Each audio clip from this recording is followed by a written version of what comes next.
சங்கீதம் 40. ராகத்தலைவனுக்கு ஒப்புவிக்கப்பட்ட தாவீதின் சங்கீதம் 1 முதல் 17 வரை. கர்த்தருக்காக பொறுமையுடன் காத்திருந்தேன்.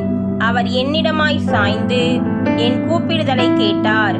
பயங்கரமான குழியிலும் உளையான சேற்றிலுமிருந்து என்னை தூக்கி எடுத்து என் கால்களை கன்மலையின் மேல் நிறுத்தி என் அடிகளை உறுதிப்படுத்தி நமது தேவனை துதிக்கும் புதுப்பாட்டை அவர் என் வாயிலே கொடுத்தார். அநேகர் அதை கண்டு பயந்து கர்த்தரை நம்புவார்கள். அகங்காரிகளையும் பொய்யை சார்ந்திருக்கிறவர்களையும் நோக்காமல் கர்த்தரையே தன் நம்பிக்கையாக வைக்கிற மனுஷன் பாக்கியவான். என் தேவனாகிய கர்த்தாவே, நீர் எங்கள் நிமித்தம் செய்த உம்முடைய அதிசயங்களும் உம்முடைய யோசனைகளும் அநேகமாயிருக்கிறது. ஒருவரும் அவைகளை உமக்கு விவரித்து சொல்லி முடியாது. நான் அவைகளை சொல்லி அறிவிக்க வேண்டுமானால் அவைகள் எண்ணிக்கைக்கு மேலானவைகள். பலியையும் காணிக்கையையும் நீர் விரும்பாமல் என் செவிகளை திறந்தீர். சர்வாங்க தகன பலியையும் பாவ நிவாரண பலியையும் நீர் கேட்கவில்லை.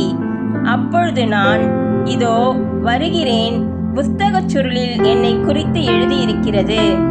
என் தேவனே, உமக்கு பிரியமானதை செய்ய விரும்புகிறேன். உமது நியாயப்பிரமாணம் என் உள்ளத்திற்குள் இருக்கிறது என்று சொன்னேன். மகா சபையிலே நீதியை பிரசங்கித்தேன். என் உதடுகளை மூடேன். கர்த்தாவே, நீர் அதை அறிவீர். உம்முடைய நீதியை நான் என் இருதயத்திற்குள் மறைத்து வைக்கவில்லை. உமது சத்தியத்தையும் உமது இரட்சிப்பையும் சொல்லியிருக்கிறேன். உமது கிருபையையும் உமது உண்மையையும் மகா சபைக்கு அறிவியாதபடிக்கு நான் ஒளித்து வைக்கவில்லை. கர்த்தாவே, நீர் உம்முடைய இரக்கங்களை எனக்கு கிடையாமற் போக பண்ணாதேயும். உமது கிருபையும் உமது உண்மையும் எப்பொழுதும் என்னை காக்க கடவது. எண்ணிக்கைக்கு அடங்காத தீமைகள் என்னை சூழ்ந்து கொண்டது. என் அக்கிரமங்கள் என்னை தொடர்ந்து பிடித்தது.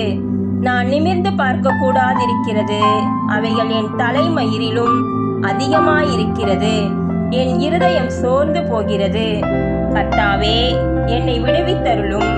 கர்த்தாவே, எனக்கு சகாயம் பண்ண தீவிரியும். என் பிராணனை அழிக்க தேடுகிறவர்கள் ஏகமாய் வெட்கி நாணி எனக்கு தீங்கு செய்ய விரும்புகிறவர்கள் பின்னிட்டு லட்சையடைவார்களாக. என் பேரில் ஆ ஆ ஆ ஆ என்று சொல்லுகிறவர்கள் தங்கள் வெட்கத்தின் பலனை அடைந்து கைவிடப்படுவார்களாக. உம்மை தேடுகிற அனைவரும் உமக்குள் மகிழ்ந்து சந்தோஷப்படுவார்களாக. உம்முடைய இரட்சிப்பை விரும்புகிறவர்கள் கர்த்தருக்கு மகிமை உண்டாவதாக என்று எப்பொழுதும் சொல்வார்களாக. நான் சிறுமையும் எளிமையுமானவன். கர்த்தரோ என் மேல் நினைவாயிருக்கிறார். தேவரீர் என் துணையும் என்னை விடுவிக்கிறவருமாயிருக்கிறீர். என் தேவனே, தாமதியாதேயும். கர்த்தர் தாமே நம்மை ஆசீர்வதிப்பாராக. ஆமேன்.